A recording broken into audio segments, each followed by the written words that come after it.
হরে কৃষ্ণ, গোপালের রান্নাঘরে সকলকে স্বাগতম। আমি একটা নতুনত্ব রেসিপি নিয়ে চলে এসেছি আপনাদের জন্যে। বরবটি মাখা, এটা আপনারা গরম ভাতের সাথে খেতে পারেন তৃপ্তি সহকারে।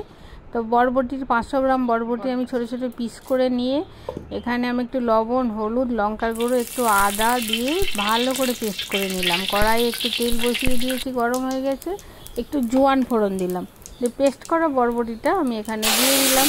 আপনারা কালো জিরেও দিতে পারেন। দিয়ে সুন্দরভাবে নেড়ে নিলাম। আগে যেহেতু লবণ, হলুদ, লঙ্কা দেওয়া আছে, আর কিছু দেওয়া লাগবে না। এবার এটা আমি ভালো করে কষিয়ে নিলাম। একটু জলটা মরে গেলে আমি নামিয়ে নেব। বরবটি তো অনেক রকম রেসিপি আপনারা করেছেন, একবার এটা বাড়িতে ট্রাই করে দেখবেন, খুব ভালো লাগবে।